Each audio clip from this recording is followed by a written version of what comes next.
Assalamualaikum warahmatullahi wabarakatuh. Perkenalkan, nama saya Alvito Marsharinanda Nanda Sulistyo dengan NIM 607012400083 dari kelas 4803. Nah, pada kali ini saya akan mempresentasikan tugas pengujian perangkat lunak pada fungsionalitas checkout di website Swag Labs menggunakan Catalan Studio. Nah, jadi fokus pengujian pada kali ini adalah pada form checkout. Nah, dengan membuat positif test case dan negatif test case. Nah, untuk menentukan data uji, saya menerapkan dua teknik black box testing, yaitu equivalent partitioning dan boundary value analysis. Nah, tujuan pengujian ini adalah untuk melihat apakah sistem checkout dapat memvalidasi data input dengan benar, baik ketika data sesuai maupun ketika data tidak sesuai. Nah, jadi pada teknik equivalent partitioning ini data dibagi ke dalam kelas valid dan tidak valid. Nah, jadi saya menguji satu kondisi ketika semua field terisi dengan benar, lalu beberapa kondisi ketika field wajib dikosongkan. Nah, untuk boundary value analysis, awalnya saya mencoba menguji postal code dengan berbagai kombinasi, seperti 4 digit, 5 digit, dan 6 digit. Nah, namun setelah diuji secara langsung, sistem tetap menerima semua input tersebut selama field itu terisi. Nah, jadi dari hasil itu saya menyesuaikan pengujian dan menerapkan boundary value analysis pada field first name menggunakan batas minimum jumlah karakter, yaitu 0 karakter, 1 karakter, dan 2 karakter. Jadi data uji disesuaikan dengan perilaku aktor sistem, bukan hanya asumsi awal.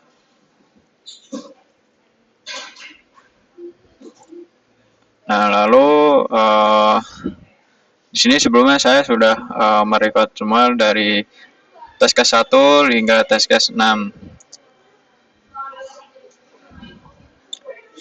Nah, jadi test case pertama adalah positif test case menggunakan equivalent partitioning. Nah, jadi pada skenario ini semua field diisi dengan data valid, yaitu first name, last name, dan postal code. Karena seluruh data berada pada kelas valid, sistem diharapkan menerima input dan melanjutkan ke halaman overview. Oke, kita tes menggunakan Edge.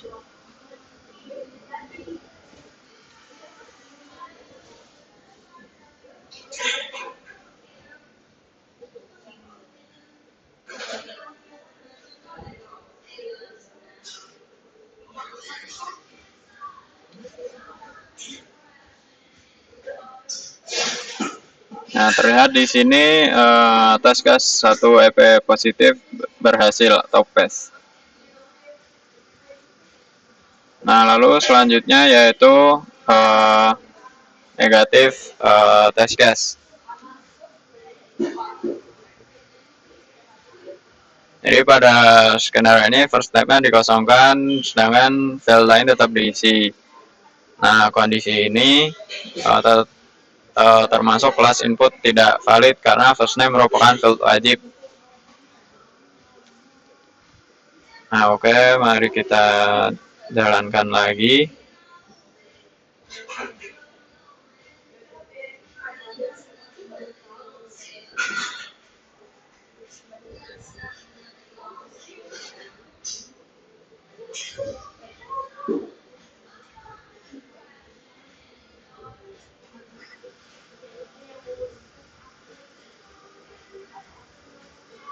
Nah, terlihat di sini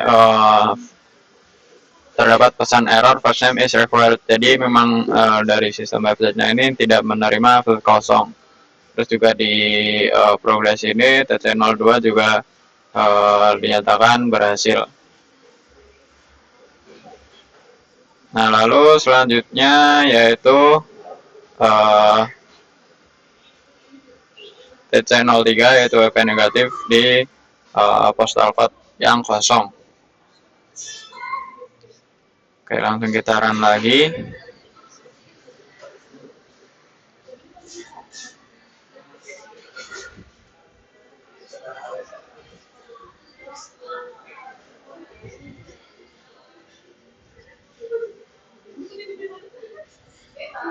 Nah, di sini postal code-nya kosong. Nah, muncul pesan error postal code is required. Jadi memang field postal code-nya memang harus diisi. Lalu selanjutnya adalah boundary value analysis. Nah, pengujian ini saya terapkan pada field first name berdasarkan jumlah karakter minimum. Nah, tes pertama menggunakan 0 karakter, yaitu field dikosongkan, sistem menampilkan error karena input tidak memenuhi batasan minimum. Mari kita langsung run aja.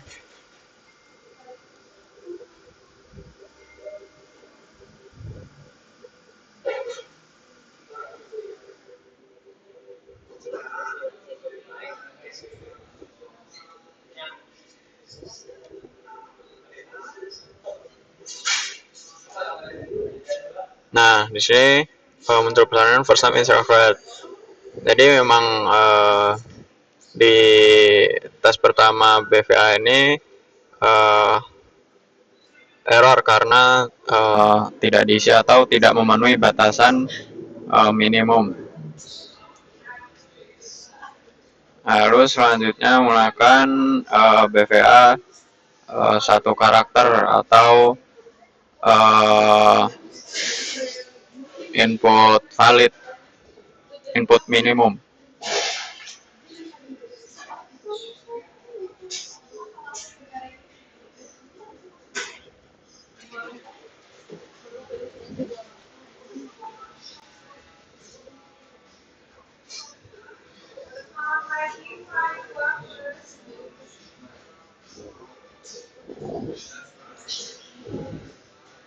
Nah, jadi kita diisi satu karakter aja, yaitu huruf T tadi. Sistem menerima input dan melanjutkan proses ke checkout selanjutnya. Jadi memang minimumnya diisi satu karakter. Lalu selanjutnya yaitu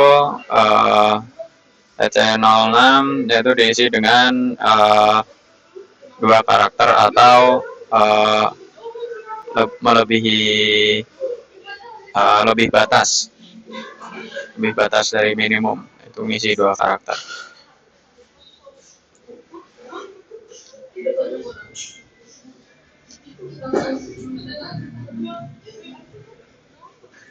Nah, ini diisi 2 karakter atau tadi memang kalau diisi melebihi minimum, hasilnya juga tetap diterima. Nah, dari sini terlihat bahwa sistem memang menerima input minimal 1 karakter pada field first name. Nah, jadi kesimpulannya apa? Nah, jadi berdasarkan dari seluruh pengujian tes case 1 dengan sampai 6, dapat disimpulkan bahwa sistem checkout pada Swagger sudah memvalidasi field wajib, yaitu first name, last name, dan postal code agar tidak kosong. Nah, namun dari pengujian eksplorasi yang saya lakukan, postal code belum memiliki validasi khusus terhadap format angka maupun jumlah karakter. Jadi saya tadi sudah mencoba dengan berbagai karakter, dari angka, jumlah angkanya berapa, terus saya gabungkan dengan huruf dan kata unik lainnya, tetap masih bisa ke step selanjutnya atau itu masih lolos. Jadi field dari 3 itu memang sistem selagi inputnya itu tidak kosong, masih bisa diterima dengan sistem.